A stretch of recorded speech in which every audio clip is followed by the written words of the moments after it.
Hey there guys, it's Joey. So this is this week's Experiencing Gort or Ivy, the Ogre on the Celtic Path. And this is my Witchy or diary of my experiences with the rune itself. So I read all the meanings in the drawing video, so I don't think we need to go through that again.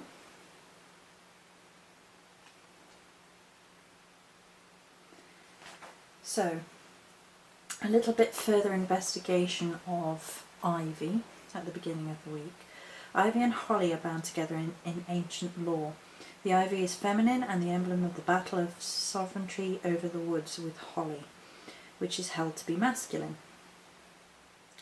Ivy often grows in spirals upwards towards the sky. This is seen as representing growth and rebirth and the cycles of life. Ivy is also deeply connected with Yule, as the imagery of Yule often presents holly and ivy together and the carols are together. Ivy is comparable to the labyrinth in relation to one's personal search through the mysteries of life and death. Also a strong association of the ivy plant to the snake, the egg and Coronanos. Stephanie and Philip Carr Gone. Nick Pennick reminds us that the Irish word Gorta means hunger or famine, which suggests a darker or shadow side to the letter to the ogre. Ivy also acts as some sort of barrier or gateway between worlds. livinglibraryblog.com. I think this far the ogre is providing me with the ability to keep going, to persevere, literally. Throughout the weekend I was drained, dealing with a very difficult situation with my dear friend, rather than things that were happening to me. It's very overwhelming, and also my complete honour and duty to be there for my friend no matter what. There are minor irritations as well in different areas about all sorts of little things, just little niggles. Just saw a gorgeous robin by the kitchen window, and that was the end of that day. The next day, we came under psychic attack last night. My partner heard footsteps, a woman's voice and weird scraping noise. I decursed and cleansed the whole house. Warm feeling on my hand as I write it down that I have done this. I had a decurse bath, blade dance, sang to and of the Morrigan. I gave it all up to the Morrigan and the people who have done it. I will trust in her. This afternoon I did tarot readings and shared a picture showing tea and tarot. The Three of Cups came out 3 times. It came out upright, meaning friendship, creativity and community, celebration and accomplishment, turning to female friendship for the love, support and compassion you require. It was on the picture. It came out in 2 separate readings, one after the other. I believe this is symbolic of my renewing and supporting of my friend who's going through a difficult time right now. As Ivy also means a lot to her. There is a lot of tea and teacup imagery coming up as well. And my feelings were tea and sympathy, reading tea leaves, as well as discussion of tarot and divination. Teacup symbolism. Obviously, I've just mentioned tea and sympathy, comfort, well-being, divination tool. In Japan, which I have a strong affinity for, and the kitsune element of myself comes from Japan, obviously. The tea ceremony has almost a spiritual reverence. It uses a sacred space where sacred symbols are on display. Tea adapted itself constantly to new social, political and consequently cultural situations. Tea is a ritual like other rituals, relates to reality in a multi-dimensional symbolic way. Although it does not call on any deity, The sacred in tea ceremony is not a separate entity, but rather the entire communitas assembled in the sacred space of the tea room.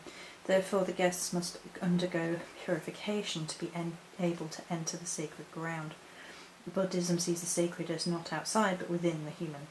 And that was from Anthropoheretics.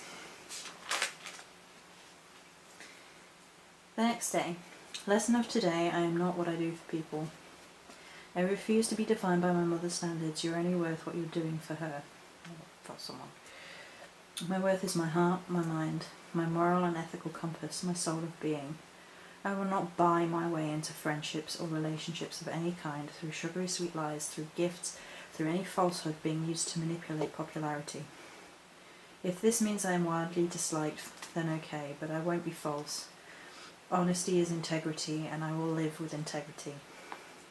I will remove anything that causes me stress, anger, or pain. I will just axe it. If I have to be tough, then so be it. If I have to be disliked because of it, then so be it. When looking for the tree of truth in a forest of illusions, the only reliable compass is one's soul. Ends Gurentai. So when discussing the maiden aspect of the Morrigan in Year of the Day, I wrote the following. So I was mulling over what to share about the maiden, as I already work with each aspect of my matron, the Morrigan. The maiden aspect I work with is new. It is worth noting that all the aspects flow constantly, they shift into one another, and so the roles of maiden, mother and crone are not set in stone, as Babe appears to me a maiden form as well as crone. They are all one, they are all each aspect, they are all the Morrigan. Anno is associated with spring as well as summer, earth as well as moon. And just to make things more complicated, these are not the only 3 names associated with the Morrigan. Other names for her trinity exist, and it is even theorised that the 9 priestesses of Avalon, note Morgana Le Fay being the most well-known of the sisterhood of the 9 Morgans, were actually all aspects of the Morrigan, 9 being a sacred number to the goddess. Experiencing the Morrigan purely in maiden form therefore becomes a subjective experience, and usually based on how she chooses to appear at any given time. I had a beautiful experience early on when a new appeared to me and said, "You have the very same hair as me, see? You are my daughter." Tears whelmed in my eyes at the time, and they do so now in the remembering. Joanne Morris, 2013. The tenacity of the female spirit has been the focal point for me this week. For positive or negative purposes, I have unfortunately seen both.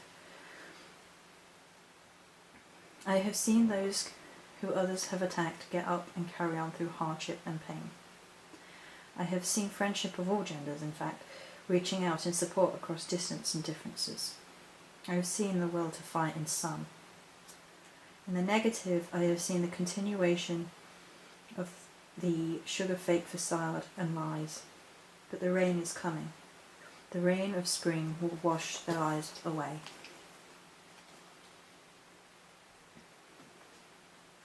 The strength to hold on and hold true to the divine, to trust in the Morrigan, in her path, her trials, her judgments, her spirals, comes to the forefront of my mind. Another lesson of Ivy: if you want to remove it, you have to remove the root. To remove things that truly harm and truly hurt us, we must consider the insidious nature of it and whether it must be removed by the root. Upon meditating on this, the Morrigan said, "Stay true to the path, reaffirm loyalty to your mother, my mother Morrigan. You are loved by me." The idea of archetypes, feminine power, and priestesses of Avalon, and particularly Morgan Le Fay, keep popping up as well.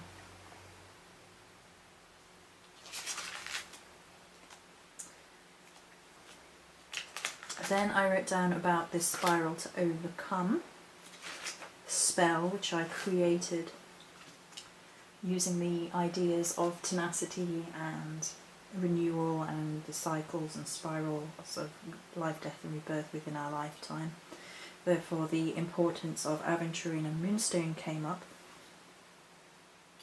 I've touched on those in the spiral video, so I don't think they'll go on again. And nettle came up again in there. So those were the three correspondences for this. And you can see all of those correspondences in the video. The invocation or poem for Ivy that I wrote is my own intellectual property, Joanne Morris 2013, all rights reserved, is as follows. I am Gort within a spiral. Earth touches sky. I persevere through the cycles. Priestesses sing of Avalon's waters, strengthen the telling to all sons and daughters. I will grow through hardship and pain. Strike me down to find I shall rise again. And then I wrote down the 9 Morgan's Invocation from Stephanie Woodfield's book, which is on page 298 to 299. Sisters, healers, fates, Morgan Le Fay, Moroni, Missouri, Glitton, Plutoni, Cliton, Glitton, Tyrone and Theaton. 9 Morgans, ladies of Avalon, keepers of the Holy Isle, mistresses of all magical arts. Morgan Le Fay, Moroni, Missouri, Glitton, Plutoni, Cliton, Glitton, Tyrone and Theaton. I'm not going to read it all. I've decided. I just had that feeling right now. Go research it if you're interested in the 9 ladies. As I meditated with the spiral, 9 white-robed priestesses encircled me. 9 kind hands touched me in healing. 9 raven feathers were placed in a circle by my feet, and water was washed over my head. It was a touching, beautiful meditation this week. And it has been very much, for the most part, a feminine week. That's not to say I haven't been touched by acts of kindness from males, I have. But overwhelmingly the influence throughout this week was feminine. And given that Ivy is supposed to be the feminine and the feminine battle for sovereignty and feminine power and feminine ability, that makes sense in the scheme of things. The tenacity of the female spirit, divided only by intention, for good or bad, for positive or negative, definitely overshadows everything this week. And then there is the embracing of the 9 priestesses of Avalon and their lessons, and the lessons of psychic ability, of listening to one's intuitions, of knowing when to speak and when to withdraw, of knowing when to engage and when to cut off, are all surely lessons of Ivy. To know when something has tangled your life too much and needs getting rid of at the root, versus when something is growing in synchronicity with yourself, rather than starving you of all positive energy. These lessons aren't easy, and these decisions aren't easy either. And week to week with the Ogums, the lessons are so much more in tune with my path for me. It's unbelievable. Everything just clicks into place, everything makes sense. The number 9 has been prevalent this week with the 9 priestesses of Avalon, the 9 sisters of the Morgan, the 9 candles within the spiral, number of the goddess, 3 by 3 by 3.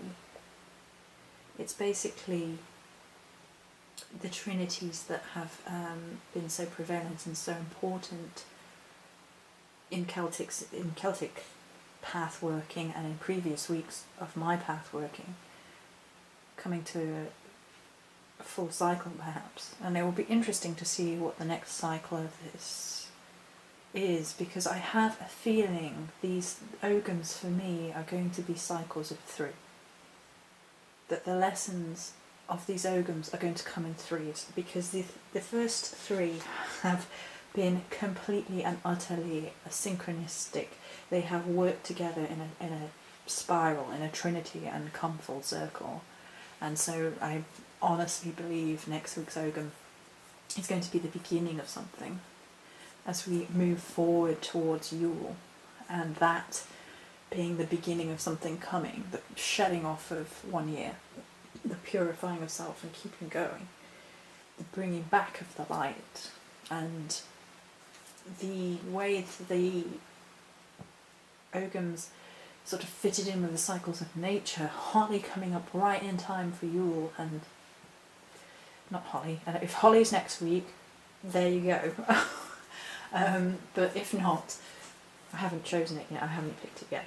But I've got a horrible feeling that I just told myself what's coming. But Ivy with the Yule and all of this, it's so connected. It's just divinely led. Everything just falls into place. Everything makes sense. All the lessons, be they hard and painful, or be they joyous, are coming in, teaching me what I need to know, teaching me my value of self and how to best walk my path, and whom to lean on and whom not to, and who I want to be and who I don't want to be. And I'm on Ogam 3 and it's already moving, incredibly moving. So that's it for this week. Many blessings.